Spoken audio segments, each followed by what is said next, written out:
Yes, people, welcome to another episode of Beam. I'm your host, JR, and today we've got a very special guest, TV presenter, broadcaster, founder of the mainstream, just an all-round, very, very important person for the culture. Remel London, how you Thank you. doing? I'm good. I You didn't good? know I was important for the culture, You but are important for okay. the culture because we're going to get into it. But now, welcome. How you doing? All good? I'm very well, thank you. How are Good, you? good, good, good. I'm good. So I think there's only one place to start, man. Sure, go for it. Capital Xtra. Obviously, Mm, you just left after 6 years. yeah. What was the reason behind that? In all honesty, I'm a freelancer and I always love having the opportunity to create freely, no pun intended, but being in a contract which meant every Saturday you have to be one place, was starting to have its limitations because a lot of what I do, sometimes it involves travel, sometimes it involves that, late nights, go to being in different places and like I always had a goal of being a radio presenter and I feel like I did it. Yeah, I yeah. nailed it. Like I had my own show, everything. And I think as well what people don't realize is that I don't have control of the music. I don't have the opportunity to have special guests and like interviews or guest mixes. And my DMs were constantly filled of like, Remel, man, when are you going to let me on? Da, da, da, da, da. Okay. And I'm like, I wish I could, guys, but like that's just not how commercial radio works, which I think a lot of people don't understand. So I was starting to do more things outside of radio, so like the mainstream or just collaborating with other companies, digital platforms, and I was like, yeah, I kind of am enjoying this a little bit more than radio. I will always love radio. I don't think this is the end for my journey in radio, Yeah. but I feel like, I'm at a new chapter in my life where I kind of want to experience new things because, I spent my whole 20s leading up to that. Now I'm in my 30s. I'm kind of like, okay, what are we doing now? Yeah, What's yeah, outside? So, Yeah. No, I hear you. yeah. Yeah, so it's interesting you say that about just the control element of Capital Extra. You mentioned you didn't have any guests and you didn't dictate the playlist. Just give us an insight into how it works behind the scenes. I don't think many people know about that. Yeah, definitely. Commercial radio is music, music, music, couple ads, music, music, music. And, I love music. So initially I'm like, sure, that's fine. But then also I didn't realize that my daytime slot was limited to just that. So, priorities on commercial radio are breakfast radio, or at the weekend you'll have the specialist shows. So that's where like Manny Naughty thrives. That's where Semtex, DJ T show, that's where they can do whatever they want. But daytime is very much like, here's your playlist, here's the songs. And the playlist is that, these are the hits. Yeah. And these are the Capital Extra decided hits. I didn't pick these hits. Okay. Again, I'm fortunate to be in a station. I was fortunate to be in a station where the music I enjoyed, but at the same time, I have my particular faves and all that kind of stuff. And there's things I would love to promote. So that was an option. And that's not a negative because I understood that. That's commercial radio. That's what I was coming into. But I never had, the only time I ever had a guest was for like special occasions. So, and like things I begged for. So like, I had Swiss on for Black Pound Day when it first launched. Okay. And then I also had Mahalia for International Women's Day. But again, it was like special occasions. Yeah. So looking back, I'm like, there's so much more I could have done, like, if I had the opportunity to produce my own shows. And I never had a producer. What a lot of people don't realize is I'm in the studio by myself. What? Again, so Capital Extra Breakfast has a producer. Drive Time might have a producer. Specialist shows might have a producer. But daytime, you're on your own, kid. Okay. No, all right. No, that makes sense. That makes sense. I mean, we've seen Yinka leave last year. I think Manny just announced he's stepping back from his mid-morning shows. Yes. I mean, there might be something in the water you ain't telling us. You know what? At It's not Extra. even that. I think people that have been doing it a long time always want to do more because it is that tick box. Yeah. Like, Yinka always wanted to do breakfast radio. Yeah. She did breakfast. Like, I always wanted to have my own daytime show. I had my own daytime show. And in the time that I was there, I covered every slot. I did breakfast. I did Manny's slot. I did drive. I did evenings. All that was left was for me to get on the decks, and I don't do that. Yeah, So like, I felt very accomplished being like, I'm good. Yeah. So yeah. And I feel like it's the same for Manny as well. Like, he did 10 years on that slot, That's a 10 long years, time. 10 a.m. to 1 p.m. Monday to Friday. It's a long time. Takes Not its a lo- toll as well. Do you know what I mean? Not a lot of Yeah. people can do that. And like Yeah. now he's living his best life. You look, if you watch his stories now, yeah, Manny is Manny living. is lit. I've had the pleasure of meeting him a couple times. I actually met him in Ghana one time, Oh, and nice. he was out there. He was lit. So See what I'm saying? Manny's doing his thing. Manny's doing his thing for sure. But let's fast forward the mainstream, Yes. which is I had the pleasure of coming down to your event, which was an Thank you amazing as well. event. So no, all good. Joella Noble and London Hughes was there. But talk to us about the mainstream and why you created it. What it's about. Yeah, so the mainstream started out as a networking event. But the first one I ever done was 2017. I had AJ Adudu, who I'm very proud of now because she's about to host Big Brother, like next level. And it started very similarly, the same ethos as now. Like, I love these women that are killing it. I love all the industry professionals that are killing it and like who I've built relationships with, and I want to share what they're doing. And especially because people always ask me, oh, how'd you get into presenting? How'd you do this? How'd you do that?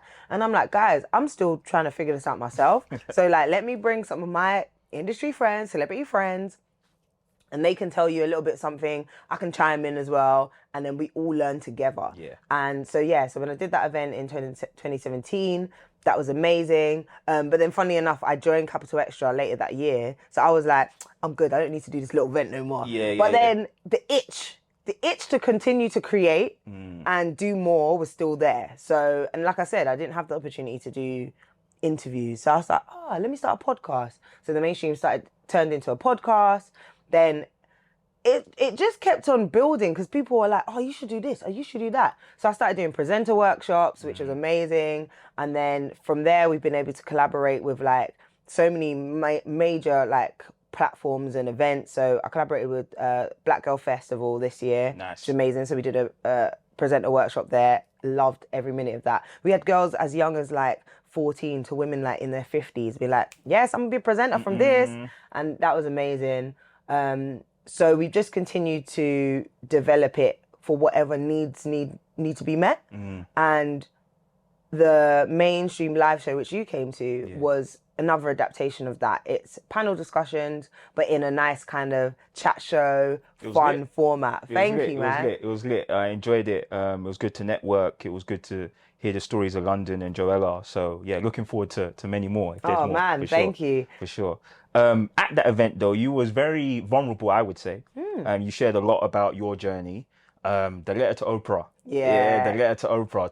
Like, for those that wasn't there, explain about the letter to Oprah, because I think that was a deep moment for everyone in the room at the time. Yeah. So I've just released that episode on the podcast now. So Go check it out if you haven't, man. But, I listened back, and even I was like, what? It was deep. I can't lie. I looked around. I saw a few tears. I was like, "Oh, put it together." Yeah, and I almost took it out because you said it was very vulnerable, and I told my so my manager doesn't know that I put it back in. Okay. Because I was like, nah, I'm not doing it. Nah, it's too much. And she was like, all right. And then I did like literally the week before. I was like, I can't do this without saying why I'm here. How I stay motivated, because that letter was a cry out for me, basically saying, yo, I might quit if I don't make it. And again, it was just an appreciation letter to Oprah saying she inspired me and I hope I can inspire others.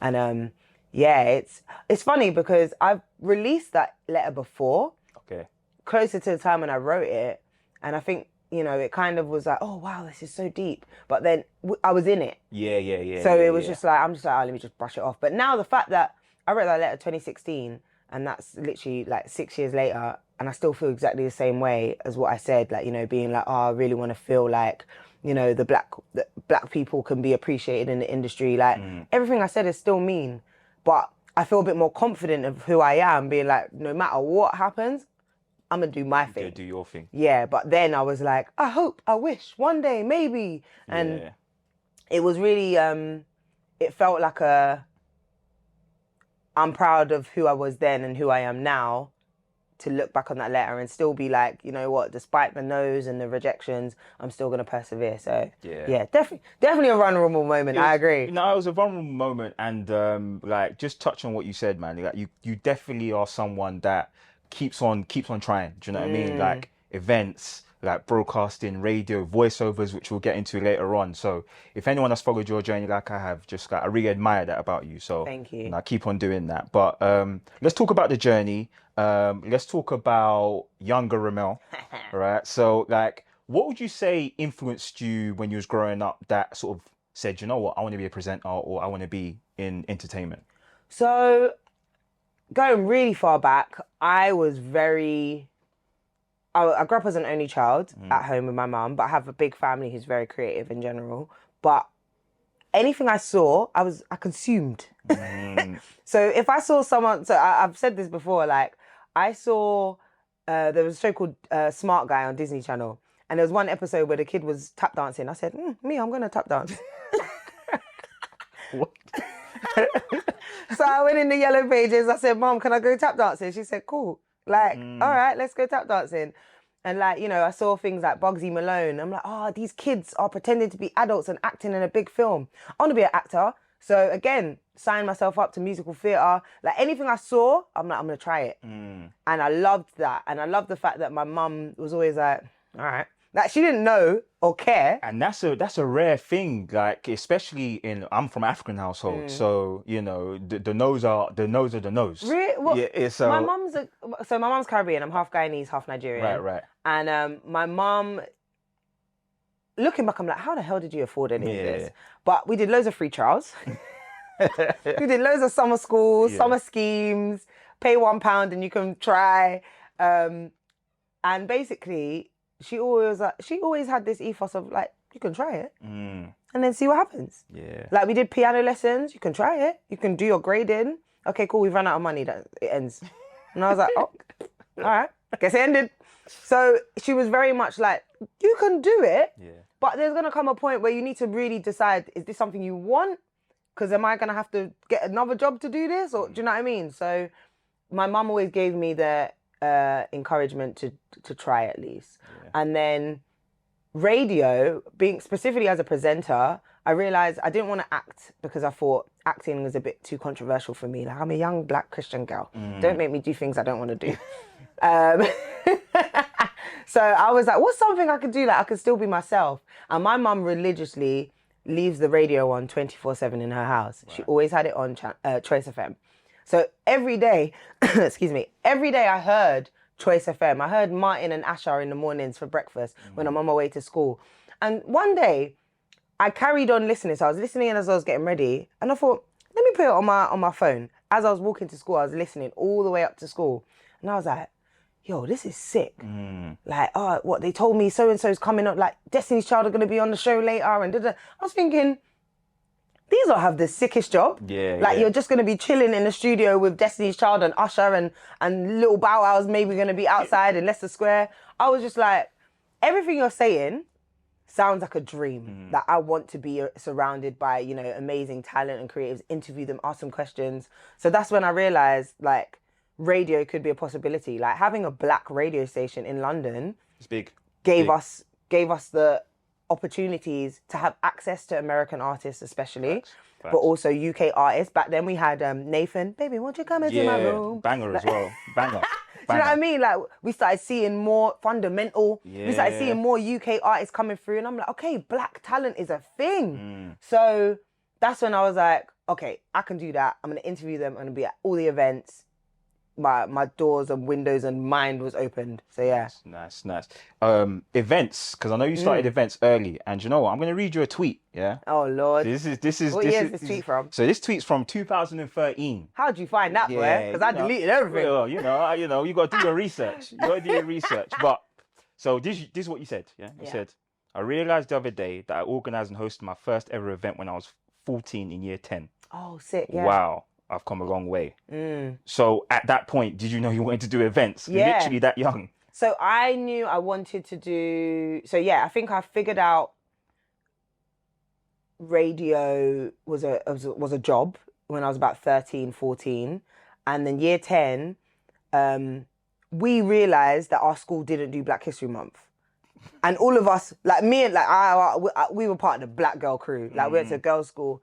And we went, wait, Black History Month is coming and we don't do nothing. So we were outraged. So we went to our head of music and we was like, sir, we need to do a show. And he was like, no, we don't. And we were like, yes, we do. Shut it down. Yeah, and he was like, well, if you want to do a show, organise it. So we organised our own Black History Month concert at our school, and I hosted it with another girl, but I also like helped plan it, and like, yeah, we arranged like poetry readings, and like we had a dance, and like I remember we danced to Shiesty. It was amazing.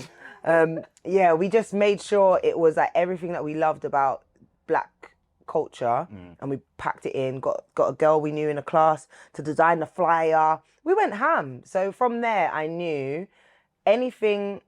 I didn't have an intention, but like I knew, no, this is not right. Well, how are we not doing a Black History Month concert? Because it's Black History Month. That's what you should be doing, no? Don't know where that came from, but I remember us coming together being like, no, sir, we need to do this. And he was like, go on then. And then we did it. We invited all our friends, family, the school supported it, and we did our first event. It's crazy at a young age that you just knew like that's what you wanted to do. Yeah. And you had the mind to actually go and do something about it, because a lot of people would have been like, boy, it is what it is. Like, Yeah. But yeah, that's interesting. When I found that tweet, I was like, right, you've been on it from early. So Yeah, it's interesting that I think I'm a doer. Anything I want to do, I'm going to do it. So that was clearly from then. Yeah, makes sense. Remel London, the name. Where did that come from? So Remel is my actual name. Okay. London became a nickname when I got to uni. So I went to the University of Leeds, and I got homesick really quickly. Like, not because I wasn't having a good time, but just I felt like Leeds wasn't giving. I've been Leeds. It's different. I love Leeds. Yeah, like, it's don't different. ever like.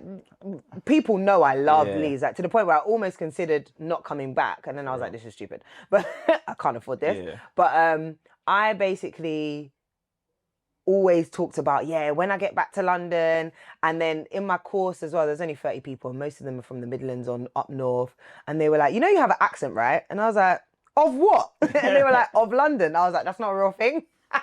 I genuinely didn't believe I had a London accent. Yeah. And they were like, oh, you're such a Londoner. And then I'm like, actually, I'm Miss London. If you want to make, Okay. if you're gonna make it a thing, I'm Miss London. Address me correctly.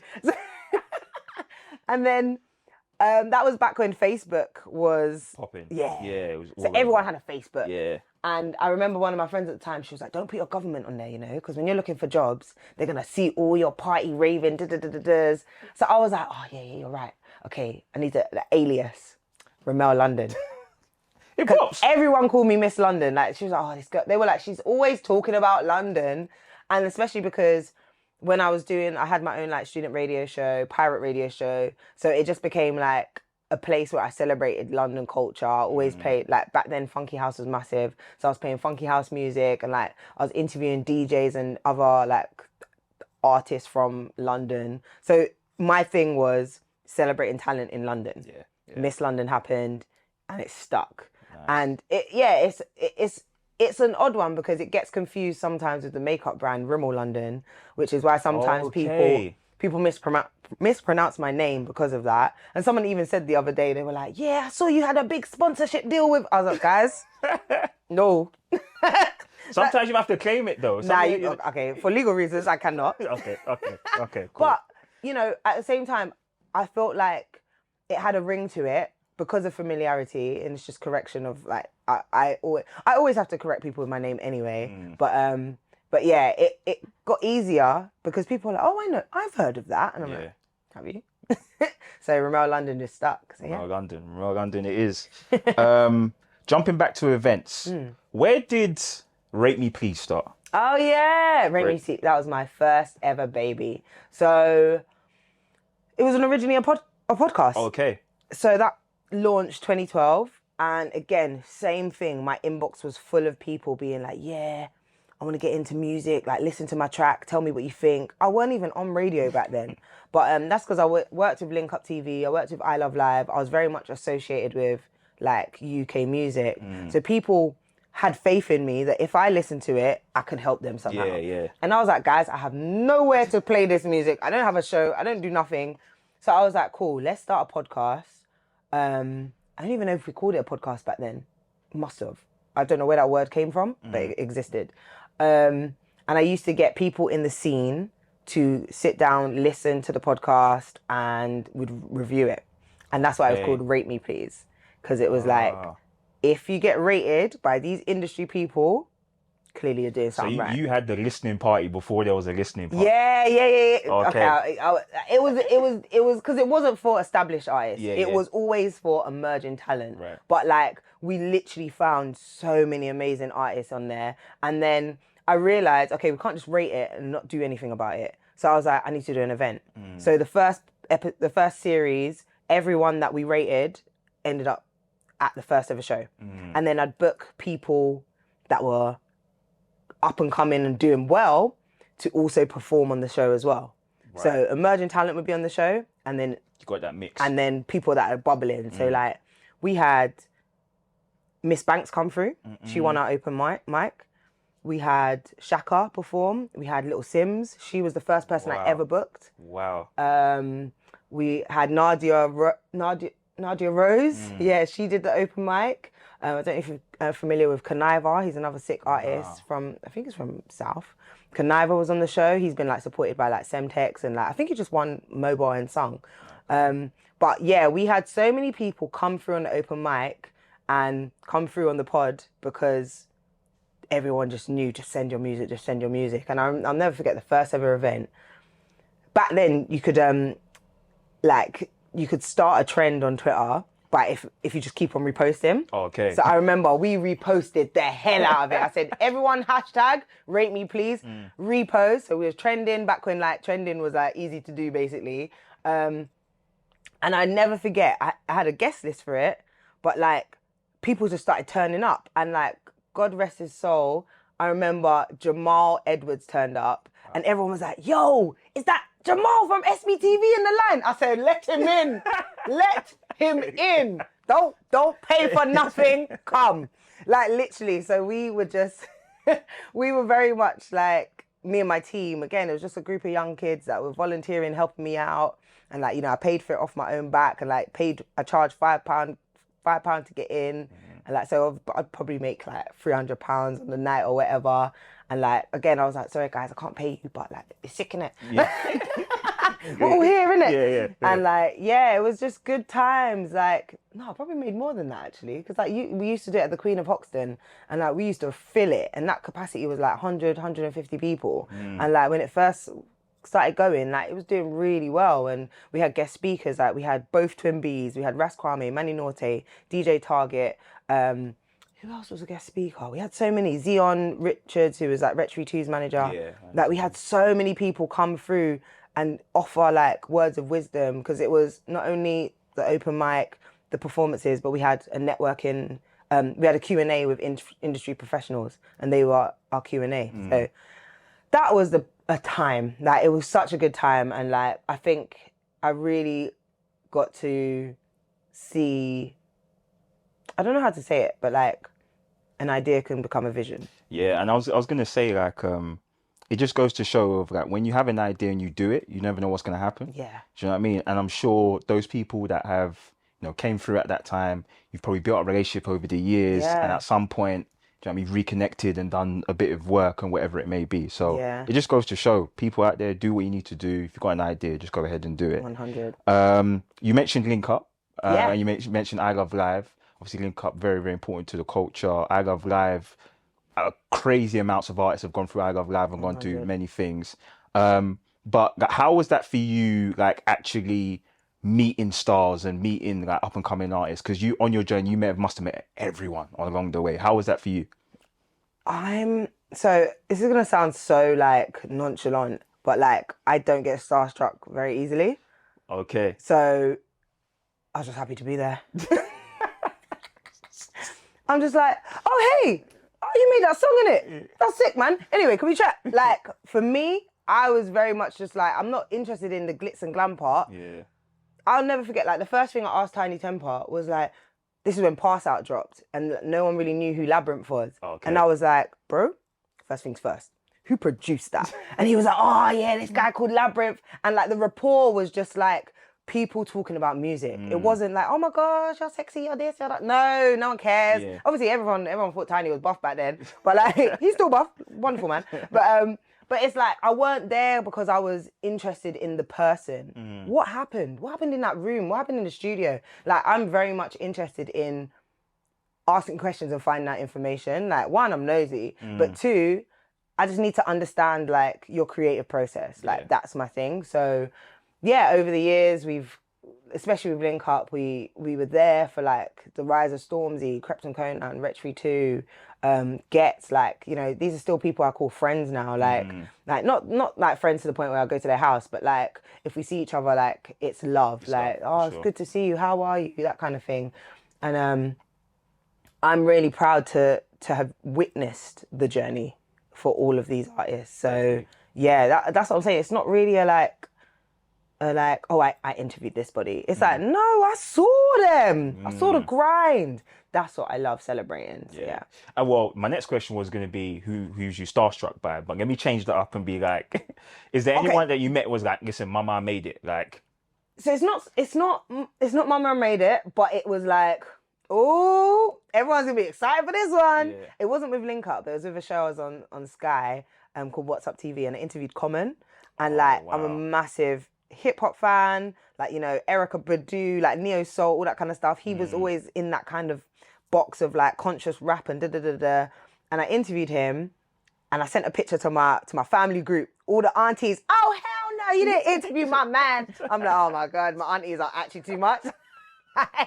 And like, again, for the culture, that's like big. Common is that's levels, big. And like, at the time, he was just about to be in the film Selma. So like, again, like he was doing things that were like making black people proud. Like, you know, his music is next level, but like as an actor as well, he's come a long way, and like he's just an important figure in the hip hop world. So that for me was amazing. But also I would say like, not starstruck, but like another proud kind of like, it's a bit controversial because not everyone likes him anymore, but Trey Songz. Okay, So back then, it was like, oh my God, he's so sexy. Trey was like... He was the guy. He was the guy, like, back then. So that was a big deal because, like, you know, especially, again, American artists don't really get or provide opportunities for UK, especially YouTube channels, to interview them. So that was for Link Up TV.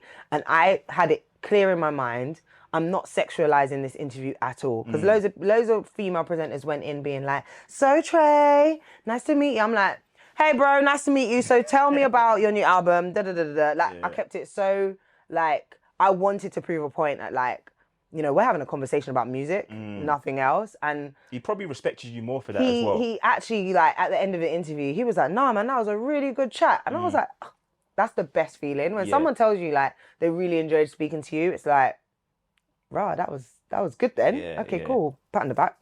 So, not starstruck, but another proud moment. No, man, I mean, you're throwing out these names like they're just normal, common trade. These are huge names and, you know, doing what they're doing. So let's talk about a controversial moment, actually. We said controversial, talk about controversial moment. Yeah. And you know I'm going with this. It could be anything at this point. Kanye at the Brit Awards. Oh, yeah, of course. Come on, let's talk about that. Kanye at the Brit Awards. There was a few other things. Which one? Kanye at the Brit Awards. Yeah. Now, at the time, obviously, he had like Skepta behind him, Stormzy. Basically, everyone in the scene that was doing something at that time was behind him. Yeah. And you were kind of in the middle, not actually at the Brit Awards, but after the Brit Awards, you had an opinion on it. Yeah, 100%. Which ironically kind of worked in your favor. You know what I mean? Kind of got you, you know what I mean? You noticed and...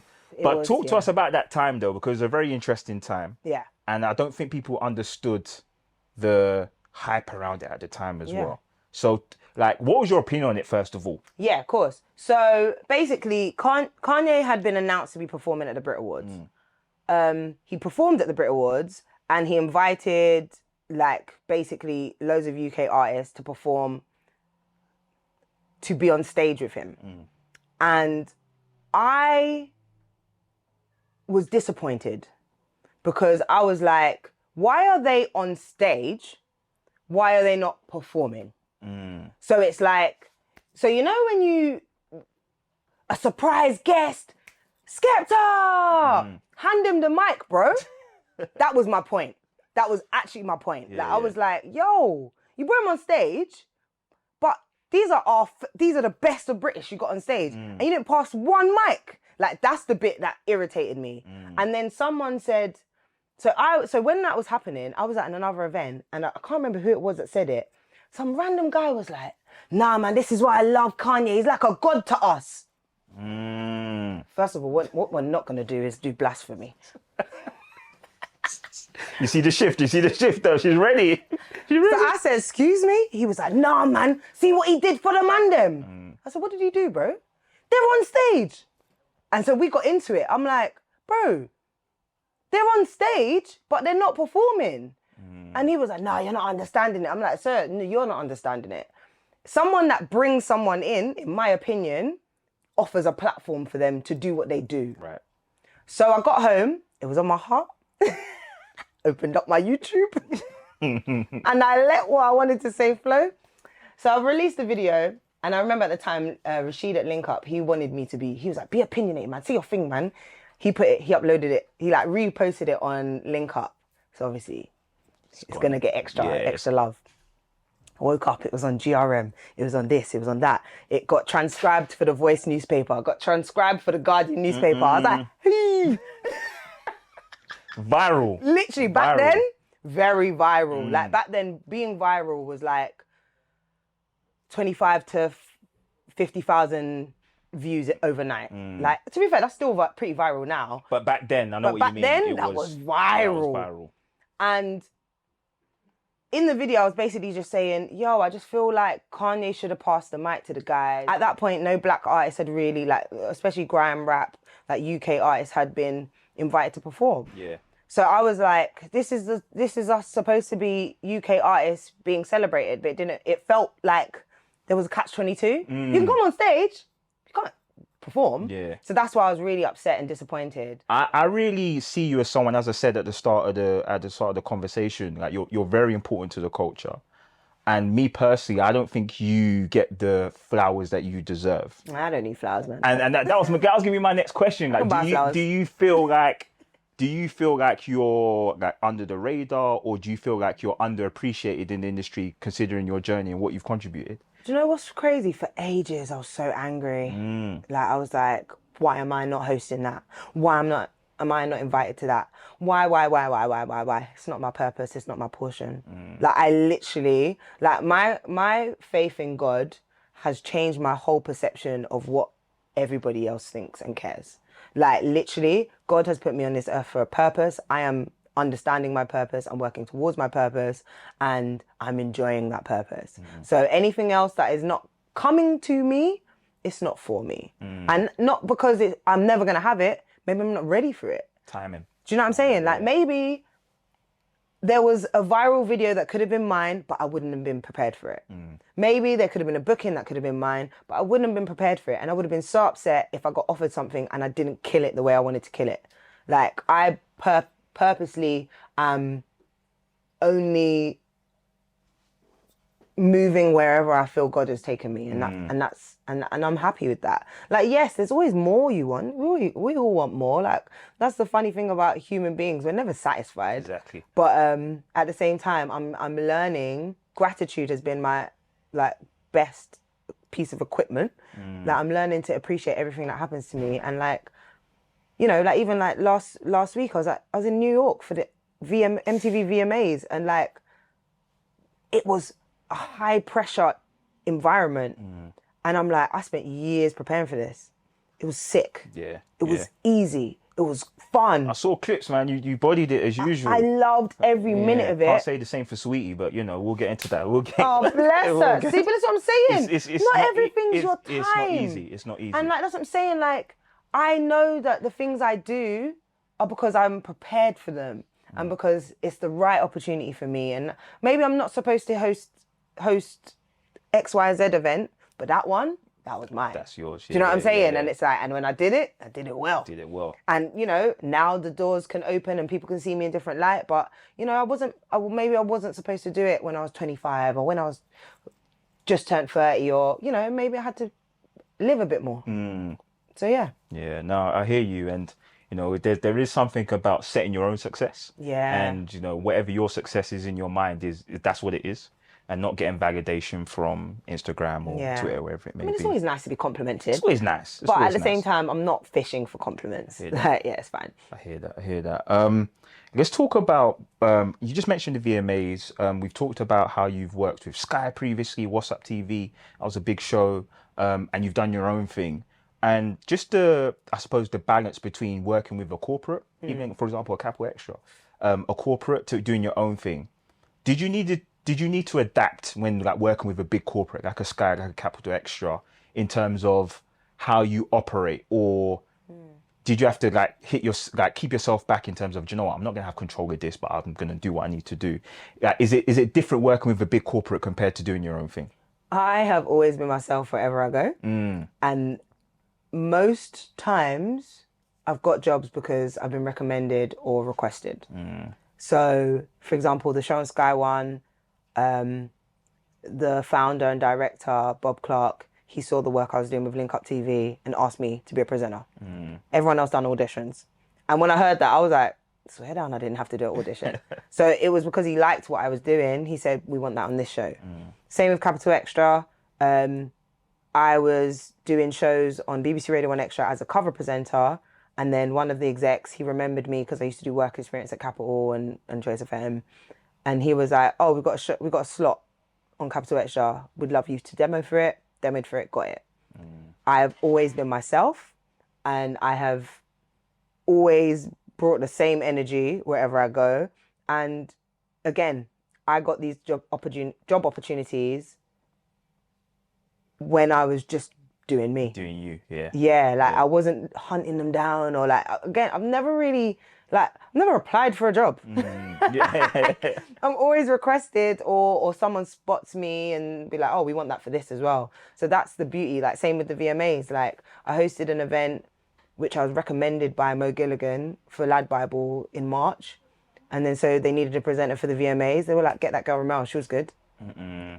Again, just opportunities come because I was doing me. So I rarely feel pressure to like fit in or anything like that. Yourself. I'm like, yeah, like, even I remember when, like, you know, on Capital Extra, I'll be like, yo, what go on, everybody? How's your day going? And I remember one of the like managers, she was like, I can't believe you talk like how you talk to me on radio. I'm like, why would I not? Like, I'm talking to my people, like, what's good? How's your Saturday? All right, cool. I got music. Like, I'm not changing for no one. Same if I'm interviewing so-and-so. But then there's a time and a place for these things as well. Like, when I do corporate bookings, obviously, I'm a broadcast journalist, darling. So, you know how to, just adapt. But also being versatile. I always pride myself on being a versatile broadcaster. I can do TV, I can do digital, I can do youth, I can do corporate, whatever it is. Like, I can do the job and deliver. Because you see people move into those spaces and it's like, that's not you. Yeah. Like, you're talking different, you're acting different. So it's good that you have the confidence to like be yourself. Yeah. And it's a take it or leave it. Do you know what I mean? Yeah. This is you. Like, you take it, cool. If not, then hey, there's gonna be other opportunities. So 100%. That's very important. That's just amazing, man. I want to talk about you do so much voiceovers, right? And I want to talk about firstly how you got into it, but also as well how the importance of diversifying your portfolio meant that when COVID hit, you was able to still, maintain what you maintain. 100%. So how did you get into voiceovers? So, beautiful accident. So got out of uni, 2010, I did work experience at a community radio station called Bang Radio. Bang Radio at that time had been taken over by, or managed by, a guy called Ivor Etienne, I think his name is Ivor. He used to be the station manager for Choice FM. Right. So he already knew what sounded good on radio and all that kind of stuff. Funnily enough, he wouldn't let me be a radio presenter, but he said, you should do our voiceovers for the station. So I did all the voiceovers for, and I'm gassed, like, freaking straight out of uni. You want me to record things? Press that button, I'm going to do it. So he got me to do all the station branding for Bang Radio. So that includes like DJ drops, like, oh, you're listening to Dr. Psycho, RIP to Dr. Psycho, he was amazing. And And then all these other DJs were like, yeah, I beg you do me a drop. And I'm like, I'm sure I should be getting paid for this. Yeah. So then I started realizing, and then I remember someone asked me to do a radio drop for Dot Star. He was a funky house artist. I remember Dot Star. Yeah. He was popping. Yeah. So he had a track come out and they were like, we need a voiceover for the advert that's going on TV. And I was like, oh my gosh, how much do I charge? How much do I charge? Clearly had no idea. But I think I charged him like £150. And everyone was like, oh my God, you got £150? Crazy. So from there, I was like, this is a job. Yeah. Definitely a job. And so here and there, whenever DJs, like all my DJ friends, like DJ Hot Stepper, DJ Slick, got me to do drops for them all the time. And then I started doing work experience at Trace FM. Same thing happened. Don't know what I was doing, just casual conversation with someone. Do you mind recording a few things for us? Came the voice of Trace FM. Again, definitely got bumped because they paid me £200 a month. But you didn't know at the time, though. I didn't know. You didn't know at the time. So again, did that for like 2 years until they changed it to Capital Xtra and then they wanted a different sound. So I was like, fine, all right. But I'm like, I was real cool with all the producers. I was like, bro, can you make me a show reel? And he was, of course. Made me a show reel, put it out on SoundCloud. And I'm like, I need to get paid. Like, I'm going to make sure I get paid. So I just hit up as many voiceover agents as I possibly could. And this was years, no response. And then in 2018, so I'm talking, I started this 2010. 2018 is when I got my voiceover agent, Sue Terry Voices. Wow. But in that time, I was always doing favors, always doing this and that for everybody. So I had built up a kind of portfolio of brands, people, like I knew people that did PR. So someone asked me to do one for Netflix, BBC Radio 1 Extra used to ask me to do them occasionally. So again, I could say I've done Trace FM. I'd done a few for Capital at the time, Netflix, BBC, So I already made it sound like I was out here. Out here, yeah. And then when I found my agent, they were like, oh, she's ready. Yeah, Let's you're go. ready. Yeah. Yeah. So I've had my voiceover agent since 2018. It's been amazing. Like now I'm the official voice of Capital. Sick. I do loads of BBC, loads of Comedy Channel Dave, BET. Sick.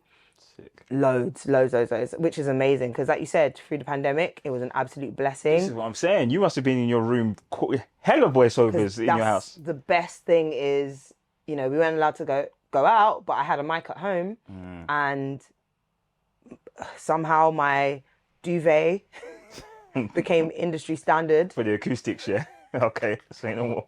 No lie, I remember did a job for Spotify, and the guy was like, "Bro, you must have a pretty good setup in your house." I was like, "Nah, bro, I got a duvet from Wilco," and he was like, "What tog is it?" You know, I asked what thickness it is. Yeah, 10.5. Yeah. 10.5. Yeah, 10.5. Literally, I was like, bro, it's just from Wilco. It was like £20. Yeah. He was like, that's a good duvet, boy. Don't get rid of that duvet. I still got that same duvet. I use the same duvet everywhere. But even last week when I was in New York, I knew I had my voiceovers, so I took the mic with me. Did it from New York. And like a booking came in as well while I was there, and I was like, yeah, I got time. Makes So sense. it's the best kind of like job that you can do if you have the right equipment. Yeah. So always invest in yourself, have good equipment. Like my mic is really good. It's not just the But duvet. also as well, like it's the mic, but just diversifying your portfolio, right? As I Yeah. said before, right? Like you're doing a presenting job at the same time, you're doing a voiceover. Like there's different revenue streams that you can make out here. So you know what I mean? It's just even the capacity to think about, all right, cool, I can make money here, I can make money here, Yeah. I could go here. So yeah, but don't get rid of that duvet. Whatever you do, it's get rid of that duvet for sure. I want to touch very, very briefly on Afrobeats. And the reason why I want to touch on Afrobeats is obviously half Nigerian, but also as well, if anyone's followed your journey, you have seen how it's exploded in the UK. Yeah. Like you interviewed Wizkid early, Yeah. P Square. Yeah. Like I think you even done like Bernard when he's one when he shows like maybe I don't even remember. early. Davido definitely early. Davido. Yeah. There was even remember the Afrobeats festival, the Love Yeah. Afrobeats. Yeah. Like so like when you was like interviewing these people, did you have a feeling that, do you know what, like we're on to something here, this is about to explode? Or was it more of a like, do you know what, these guys are cool, let me interview them and go see how it goes? The only people I knew of that were massive at the time was P Square. Because when I went Nigeria, 2005, 6, P Square were massive. So when I was like, there's a concert with P Square, yeah. I'm there. And they were like, you want to interview them? I'm like, of course, be square. But around that time, I just wanted to present. And it was really accessible to do stuff with Vox Africa, OTV, ABN TV, like all these channels that are so sad. They're not even here no more. But like these channels were like just churning out content for the African diaspora. And like, I met some really amazing people. They're called Phoenix Media and Phoenix Media PR. They still do they do like Ashake's tour now. They do Burner's tour now. I met them very early doors and we just all became good friends, and they were like, yeah, you're our presenter. And I'm like, oh, okay. And like, you know, we were working with Smade back then. And like, do you know what I'm saying? Like when Afrobeats concerts were like starting off just at Brixton Academy or, you know, it was bubbling. It was coming up. We was doing comedy. We was doing all the, oh my gosh, there was so much stuff that I was exposed to, which I was very proud because I'm very British. So I was like, wow, Nigerians are amazing. So like I just saw it as like they don't need us. Yeah. They actually don't need us. But it's great that they're coming over, they're doing concerts, and I saw families coming out at the Love Afrobeats Festival, and I was like, this is amazing. Wow. Yeah. So like I was really proud to be like a part of it, even though I did feel like a fraud sometimes. Because I'm like, no man, you're half Nigerian, man. How do I pronounce this? Like literally, but it was amazing to be a part of that culture as well, and now to see it do what it's doing. Explosion. Again, even at the VMAs, like I interviewed Remel, and he was like, "I know you," and I was like, "Bro, I don't know why, but okay." See, that's what I'm saying, man. It's just like, as I said, like I don't think people understand how much of your journey and how much you've touched on different things that's happened. I mean, Afrobeats now, as you can say, as you mentioned, like, it's massive. It's and I got to host Burna Boy's concert because of that, because of that relationship. You see, so they remembered me. They always hollered at me for things, and like, Roppo, who, what was it called? His brand is so massive and so key in this as well. But yeah, like that's my people. Afrobeats, man. Let's talk about, like I said, your experience in just navigating in this male-dominated industry. Like, what advice would you give to someone that looks at you and says, like, Remel, man, I want to do what you do? Like, what advice would you give to an up-and-coming young lady, black lady as well, man, that wants to try and be a presenter? Don't let no man take you for idiot. Yo, that's a meme moment, you know.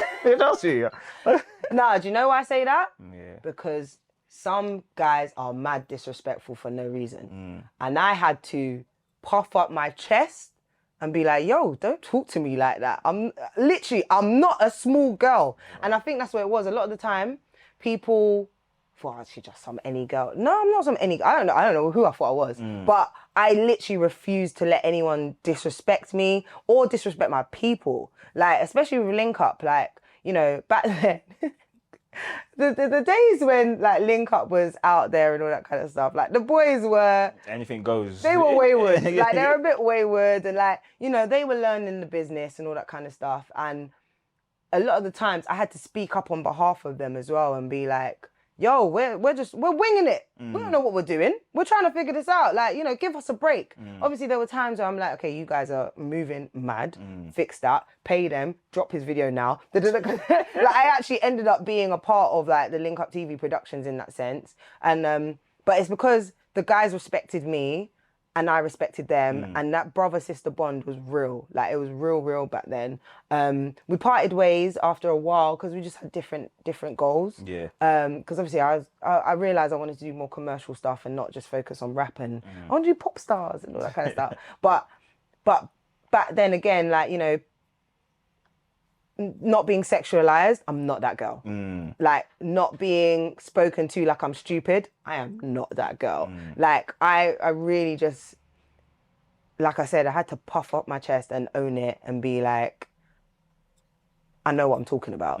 Or I have a plan, so don't disrupt my plan. I was very focused and very much like, yeah, and like my mom, like, I'm my mother's child. Like, my mom will argue with anyone. And I'm ready to have it out if I needed to. So I learned very early, like, just don't let anyone disrespect you. If you feel uncomfortable in a situation, speak out about it. For young women as well, don't ever feel pressured to do anything you don't want to do, because I've heard some really uncomfortable things and I'm just like, no, no, we're not having that. Like, I've had conversations with girls, if I see something or spot something and I'm like, Nah, don't, yeah, no, don't you don't accept need that. to do that. Yeah. Yeah, exactly. Don't accept that. It's very much important as well. Like, have boundaries. Yeah. So yeah, like, yeah, listen, if you like him, he likes you, then that's fine, isn't it? Yeah. Like, I'm not saying that you can't date in the industry or you can't like form relationships in the industry, but do things for the right reason, not Yeah. because you think you should be doing things. Yeah. And you always leave footprints behind. Do you know what I mean? So Yeah. you just got to be very conscious of what you're doing. You see what I'm Exactly saying? that. And this industry, as you've well said, it's all about relationships. Like everything that we've talked about, what you've done, like you've said, I met this person 2-3 years ago and we connected back then. So Yeah. people got to be very wary of relationships. 100%. But let's talk about what's next for you. We've talked about mainstream. You just come back from New York. Talked about wanting to be more creative. What's next on the agenda for Remel London? Can't lie, I'm really excited to build the mainstream into a production company and do international, like take the live show format internationally, partner with other festivals. Like, you know, I'm in my head, I see myself being a part of Essence Festival, being a part of like the BET experience, like all these kind of things. It's coming Yeah, for sure. amen. And like, also, I want to do TV. Like, I hope to have my own TV shows, plural. You're all facts. Yeah, speaking to existence, man. For Also sure. work with, like, you know, the major broadcasters. That's still a big goal of mine to, I've always had this thing in my head that I want my mom, my grandparents, my aunts and uncles to be able to turn on the TV and they can flick to the channel, not being like, oh, we need to retune the TV or we need to pay for this subscription. Yeah, yeah. Like, because again, when I was on Sky, yes, it's a national broadcaster, but you have to have a subscription to Sky to watch it. To watch it, yeah. So I've always had this goal of like, okay, BBC, ITV, Channel 4, even Channel 5. Like, they can put on the TV and they can easily access me on their TV screen. So that's still a career goal of mine. I've had my appearances on BBC and all these kind of things, but like, my show Yeah. has to be on one of the major broadcasters, and you know, it's internationally known. Like, that's the goal as well, to kind of represent. And yeah, when people ask like, oh, where can I find your work, it's an easy answer. It's not, oh, I've done this and I've done, obviously I'm very proud of everything I've done, but there's this thing, and every presenter will know this.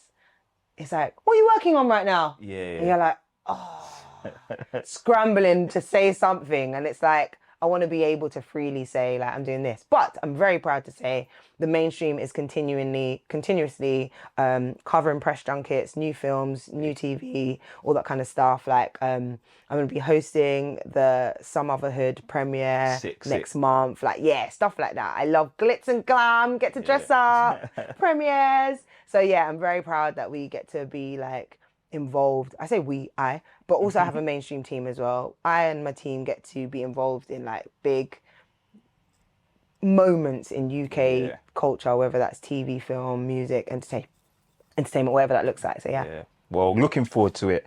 Mel, thank you so much. Like, as I said to you before, your journey's been amazing. Thank you. We're looking forward to the future as well, man. You know, everything you said shows international. We're here for it. So amen. Keep doing what you're doing, and thank you again for coming on, Beam.